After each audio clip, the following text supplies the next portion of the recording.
반갑습니다. 오랜만에 이렇게 만나게 돼서 또 여러 사안도 있고, 그리고 현재 상황에 제가 또 출장도 다녀오는 내용에 대해서 말씀도 좀 드려야 되겠다는 생각에 오늘 기자회견을 하게 됐습니다.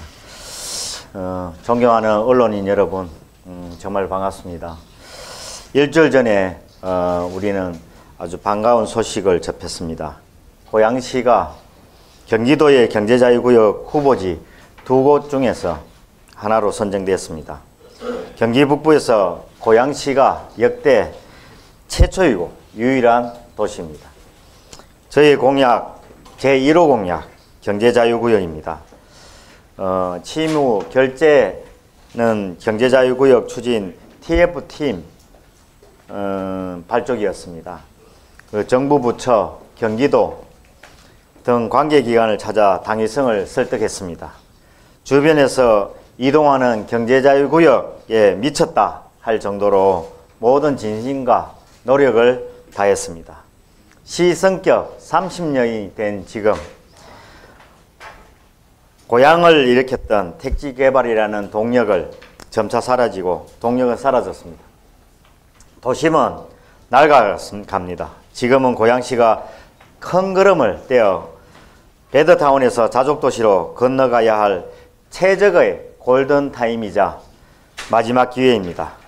그 다리를 놓는 작업으로 저는 경제자유구역을 제안했습니다. 안타깝게도 경제자유구역에 모두가 동의한 것은 아니었습니다. 보여주기 식이라는 비난도 있었습니다. 그러나 결과적으로는 많은 분들이 함께 마음을 모았기 때문에 이렇게 결과를 냈다고 생각합니다. 이제 4개월 만에 눈에 보이는 성과를 통해 경제자유구역에 대한 진심을 보여드릴 수 있어 기쁩니다. 물론 경제자유구역 후보지 지정은 끝이 아닌 시작입니다. 내년 산자부 최종 지정이라는 큰 관문도 남아 있습니다. 그러나 고양시만의 특별한 산업을 육성하고 자유구역을 채워줄 기업을 유치함으로써 완전한 자족도시를 이루는 최선의 길에 고양시가 진입했다는 사실은 틀림없습니다. 이를 뒷받침할 계획을 말씀드리고자 기자회견을 마련했습니다. 100일 기자회견에 이어 고향의 목소리에 귀 기울여 주신 우리 언론인, 시민 여러분께 감사드립니다. 경제자유구역은 정말 지금부터 준비해야 할 일이 굉장히 많습니다. 우리 시 살림살이가 많이 빠듯합니다. 인력도 부족합니다. 내년 본예산은 올해보다 약 800여 원이 줄어든 2조 9,800여 원입니다. 숨만 쉬어도 돈이 든다고 할 정도로 기본 경비와 물가는 날로 상승하고 있습니다. 많은 일을 하기보다는 꼭 필요한 일을 제대로 하겠습니다. 가장 경제적인 방법으로 고양시의 경제에 힘을 쏟겠습니다. 고양시의 내부 체질부터 확 바꾸기 위해 지난 4개월간 조직 개편안과 첫 예산안을 준비했습니다. 어떤 의미에서는 제가 늘 주장해왔던 내용처럼 이제는 도시의 행정을 넘어서 도시 경영으로 가야 한다고 생각합니다.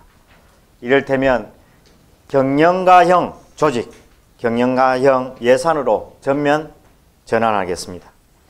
4천여 명의 직원이 고향특례 기업의 경영가로서 고향특례 기업의 유형적, 무형적 자산을 운영하겠습니다.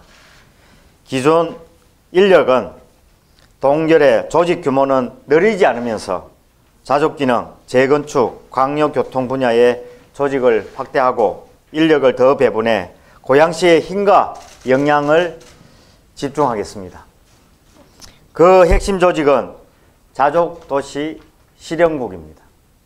경제자유구역 추진과로 부지 조성이라는 하드웨어를 뒷받침하고 미래산업과로 기업이라는 소프트웨어를 뒷받침해 부족함이 없는 산업의 운동장을 만들겠습니다. 최근 이태원 참사에서 보았듯이 안전은 도시의 기본이며 기반입니다. 시민안전담당관, 재난안전담당관을 제2부시장 직속기관으로 두어 선제적이고 사전 예방적인 안전 시스템을 구축하겠습니다. 예산 역시 규모는 줄었지만 자족, 개발, 교통의 3대 예산은 늘렸습니다. 경제자유구역 개발 계획을 수립하고 투자유치기금, 일자리기금 등 180억 원을 기업에 투자하겠습니다. 광역철도 확충, 인천 2호선 고양 연장 예타 통과, GTX A 노선 분담금 등 철도 분야에 220억 원을 편성해 특례시 수준에 맞는 광역 철도망을 구축하겠습니다. 이러한 핵심 사업의 재원 확보를 위해 시는 전년도 대비 약 900억 원의 예산을 절감했습니다. 총액 배분제를 통해 작년에 90% 내외로 부서 예산을 줄였습니다. 경상 경비를 줄이고 산하기관은 가감한 경영 다이어트를 했습니다.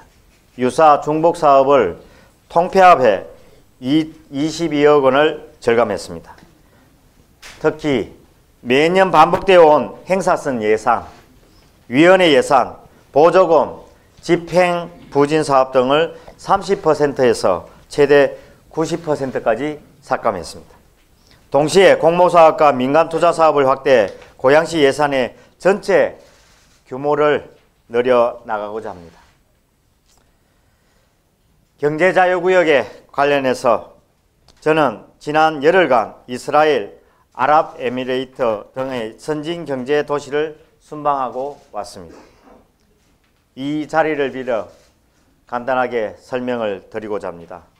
이스라엘은 애플과 페이스북 등 400여 개의 글로벌 기업을 성공적으로 유치한 국가입니다.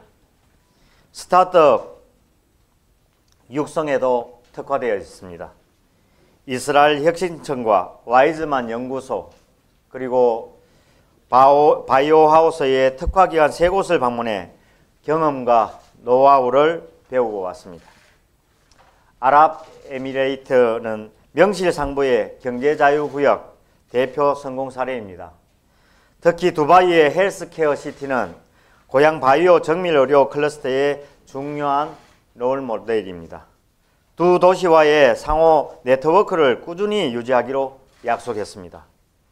특히 세계무역센터 부사장과도 면담을 갖고 고양시와 두바이 상호 간의 글로벌 이벤트 개최 등 구체적 교류 방안까지 논의한 상태입니다. 유엔 기후변화협약 사무국의 특별 초청으로 COP27 다녀왔습니다. COP27에서는 기조연설과 특별 세션 발표를 통해 고양시의 기후변화 대응 우수 사례도 공유했습니다. UNFCCC 부사무총장은 고양시의 사례가 전세계 기후행동의 흐름을 선도할 것이라고 호평을 내리며 탄소 자족도시 고양시 미래에 대한 기대감을 표했습니다. UNFCCC에는 COP 우리가 28을 유치를 못했지만은 COP33을 꼭 유치해야 되겠다는 의지를 홍보도 하면서 표명을 했습니다. 이번 궁극의 출장에 대해 출발 전부터 많은 분들이 우려하셨음을 알고 있습니다. 하지만 국제교류와 협력은 도시 간의 신뢰와 믿음을 쌓는 수단입니다. 이 신뢰와 믿음은 향후 고양 경제자유구역의 외국인 자본과 기업 유치를 위해 지금부터 반드시 쌓아가야 할 소중하고도 절실한 자산입니다. 고양시의 자족도시 도약이라는 더 큰 미래를 위해 여러분의 깊은 양해를 부탁드립니다. 끝으로 부탁의 말씀을 좀 드리고자 합니다. 흔히 고양시의 한계를 배드타운이라고 이야기합니다. 그러나 고양시의 기회 역시 배드타운입니다. 여백만큼 큰 변화의 잠재력을 지닌 도시이기도 합니다. 이제 고양시는 생존을 위해 그 잠재력을 깨워야 합니다.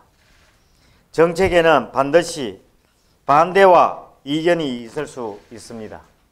그러나 자족도시로 도약하고자 하는 생존의 길에는 무엇보다 단합된 힘이 필요합니다. 오늘 말씀드린 고양시의 혁신과 함께 지역 정치권, 언론, 기업인 등 우리의 힘이 모아진다면 경제자유구역 후보지 선정이라는 작은 변화가 고양시의 미래를 바꾸는 큰 격동이 될 것이라 믿습니다. 함께 힘을 모아주시기를 부탁드립니다. 감사합니다. 네, 시장님 수고하셨습니다. 박수 한번 부탁드립니다.